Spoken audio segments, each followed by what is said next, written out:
à tous et bienvenue sur la chaîne Hélios Guidance. Je vous propose la guidance générale de janvier pour les scorpions. Alors, cette guidance, vous allez voir, elle vous fait démarrer un petit peu en trombe cette année 2025 où il va falloir tout de suite vous diriger dans la bonne direction. La bonne direction, c'est celle que vous souhaitez voir advenir, bien évidemment, et vous verrez dans ce tirage comment reconnaître la bonne direction. Avant cela, merci infiniment à tous ceux qui sont là depuis longtemps, déjà abonnés et qui like, commentent et partagent.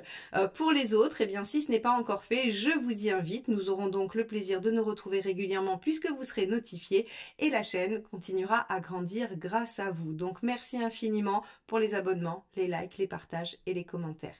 Je vous laisse regarder votre vidéo.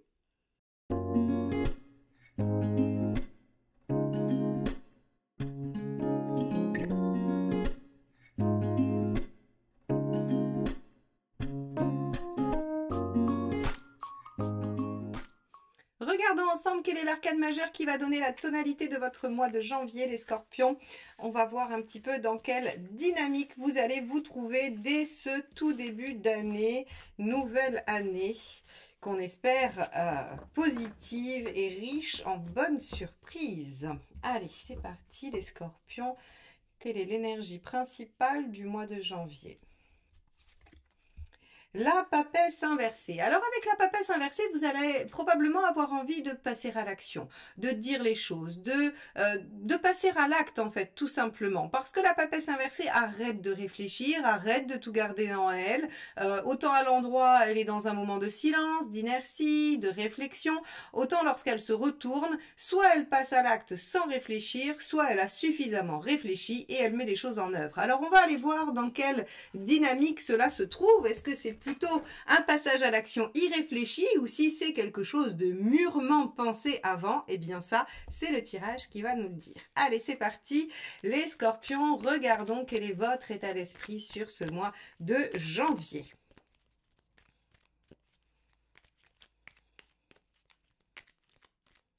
Hop, ça sera celle-ci.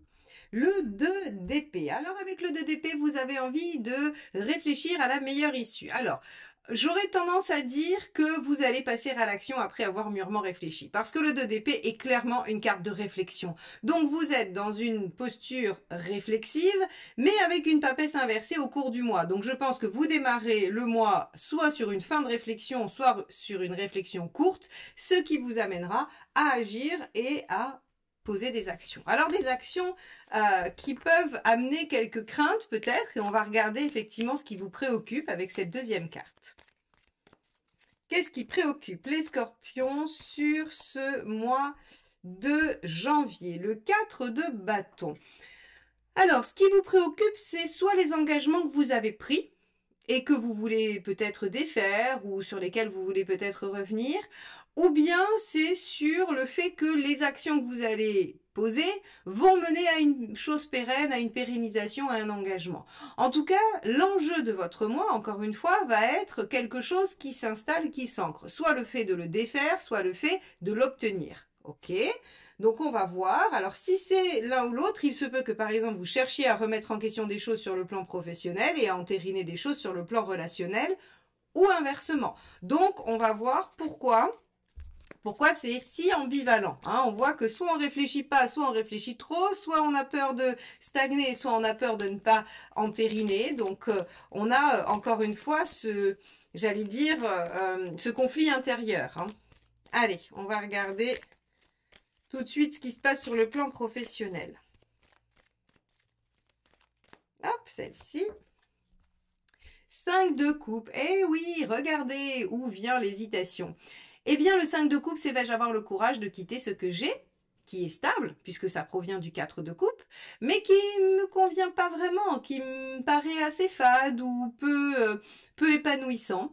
Est-ce que je vais avoir le courage de quitter ça pour aller vers quelque chose qui me plaît plus? Alors, il se pourrait que vous remettiez des choses en question sur le plan professionnel, que vous ayez très envie de passer à l'action, de démarrer quelque chose, peut-être une formation, une reconversion, un bilan de compétences, peu importe. Vous allez démarrer l'année avec le fait de vous questionner sur votre vie professionnelle, les scorpions. Très bien, allons voir cette deuxième carte, puisque la seule chose que nous dit celle-ci, c'est que vous ne savez pas si vous allez réussir ou pas à changer les choses.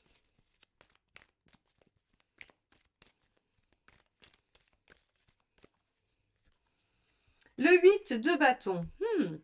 Alors, le 8 de bâton, vous pourriez recevoir des signes, vous pourriez recevoir des synchronicités, des messages, hein, c'est vraiment le 8 de bâton, ou avoir des conversations qui vous poussent à agir rapidement aussi, on peut avoir ça. Alors, je comprends mieux tout le tirage qui paraît si ambivalent. Alors, juste sur un point de vue professionnel, ce qui ressort, c'est que visiblement, il y a des choses qui vous conviennent pas dans votre aspect, enfin dans votre vie professionnelle, pardon. Ces choses-là, vous aimeriez les voir changer et vous aimeriez agir pour qu'elles changent. Seulement, ça peut remettre en question une certaine forme de stabilité ou ça peut vous amener à quelque chose de difficilement stabilisateur ou stabilisant. Donc, vous êtes dans cet entre-deux à vous dire j'y vais pas, je fais ou je fais pas, j'agis ou je n'agis pas. Et ça crée un peu un conflit intérieur qui n'arrive pas trop bien à se résoudre. Ça, je pense que c'est sur le début du mois. On va aller voir ensuite concrètement ce qui se passe pour voir si mon hypothèse se confirme, mais je pense que à un moment donné, avec ce 8 de bâton, vous allez avoir soit des informations, soit des messages, soit des conversations qui vont vous amener à devoir réagir assez vite et à vous transformer en cette papesse inversée. C'est-à-dire que finalement, vous avez quand même suffisamment réfléchi à la chose et il est temps de passer à l'action. Mais c'est un élément extérieur qui vous amène à agir. C'est pas vous qui vous décidez à vous mettre en mouvement parce que vous êtes dans l'indécision. Vous hésitez encore et au moment où vous passez à l'action, vous n'êtes encore pas certain ou certaine que c'est la bonne chose. Allons voir ce qui se passe concrètement. Moi, difficile les scorpions, vous avez l'habitude de la complexité, mais là quand même, vous me rajoutez des difficultés et des obstacles dans l'interprétation. Allez, qu'est-ce qui se passe? Le diable, on concrétise ses envies, on va matérialiser les choses. Donc, effectivement, je pense que on va vous demander de tirer les ficelles de quelque chose qui vous chatouille depuis un moment, pour lequel il vous semble un peu compliqué de passer à l'action tout seul, c'est-à-dire que vous avez du mal à enclencher tout seul, mais très clairement le 8 de bâton va vous amener à le faire, et vous le faites avec brio, avec grande maîtrise, et vous savez rallier les autres à votre cause si nécessaire avec ce diable. Donc les scorpions, continuez à utiliser de votre charme puissant, profond et légendaire pour obtenir ce que vous voulez, ça marche parfaitement. Allons voir ce qui se passe sur le plan personnel. Alors, relationnel, affectif. Hop là, ce sera celle-ci. 8 de denier. Il y a des efforts et des sacrifices à faire. Alors attention, c'est du denier, donc ça veut dire que c'est concrètement dans une relation affective. Il y a des sacrifices matériels à faire. Soit vous devez faire des concessions sur le temps, sur le financier, sur le matériel. Peut-être que effectivement, il y a une relation qui vous amène à remettre en question, à bouger les lignes de quelque chose. Hein. Avec un 8 de denier, on a des choses à lâcher, des choses concrètes. Hein.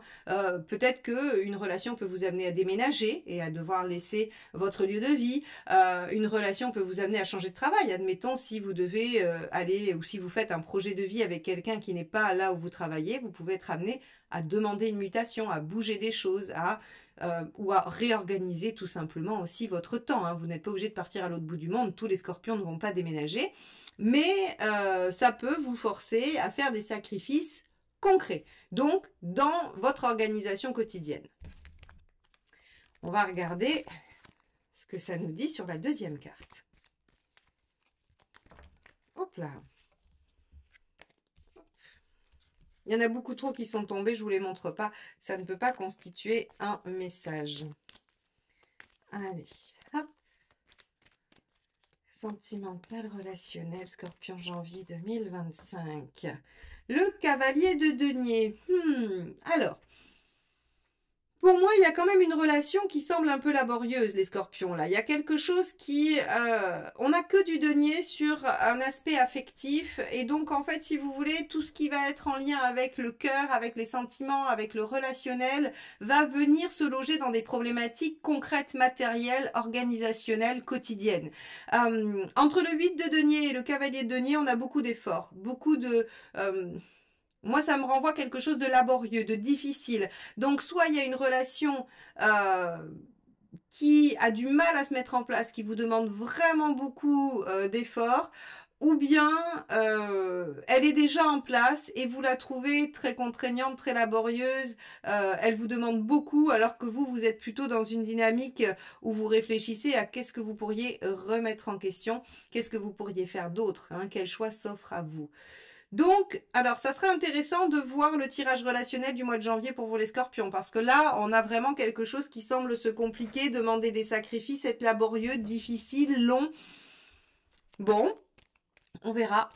On verra sur le relationnel, mais ça semble être un domaine un peu difficile sur ce mois de janvier pour vous. On va regarder où vous en êtes sur votre chemin de vie.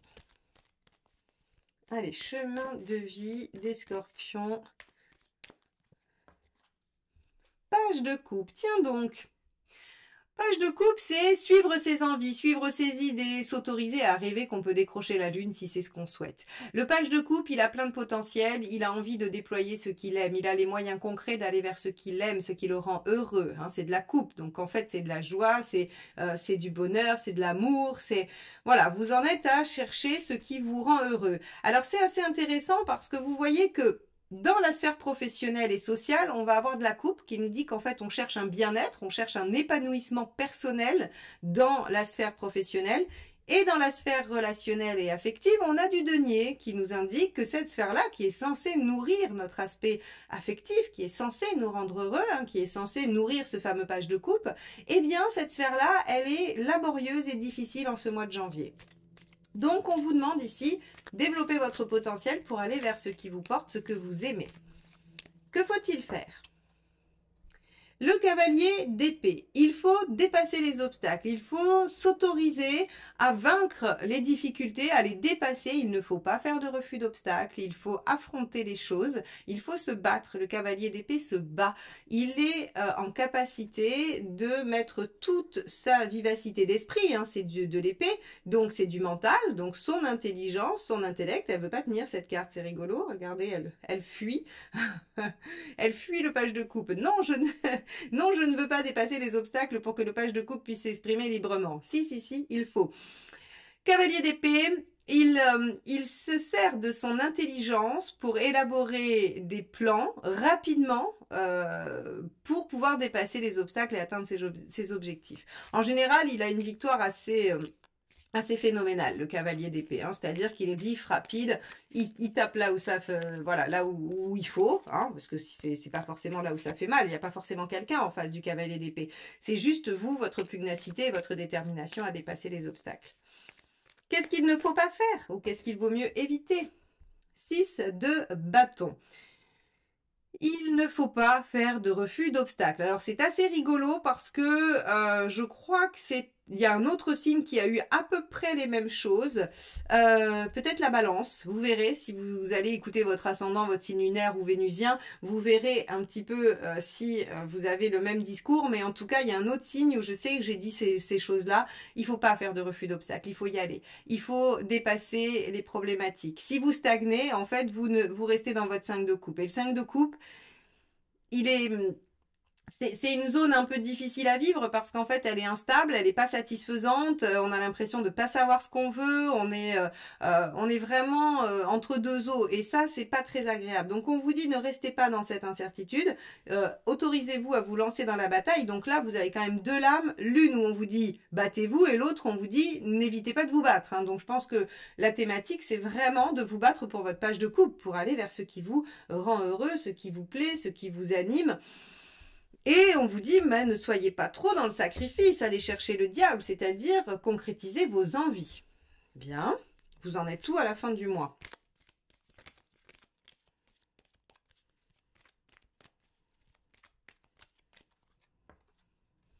Le 4 d'épée. Bon, d'accord. Vous n'êtes pas encore tout à fait passé à l'action, mes chers scorpions. Pourtant, il y a une papesse là hein, qui aimerait bien vous pousser, une papesse inversée qui aimerait bien vous pousser à arrêter de réfléchir et à agir. Mais encore une fois, le 4 d'épée, c'est le fait de réfléchir à la meilleure stratégie. Alors si vraiment c'est réfléchir à la meilleure stratégie pour passer à l'action, je suis d'accord. Si par contre c'est faire semblant de réfléchir à la meilleure stratégie pour reculer et ne pas sauter, pour le coup, l'univers va être beaucoup moins d'accord avec vous et viendra, à mon avis, accentuer le 8 de bâton, les synchronicités, les messages et les événements pour vous pousser à agir. Bien, on va regarder quel est le dernier petit message pour vous, les scorpions. Est-ce que c'est un conseil, une phrase à méditer, une synthèse de ce que je viens de dire? On va voir ça.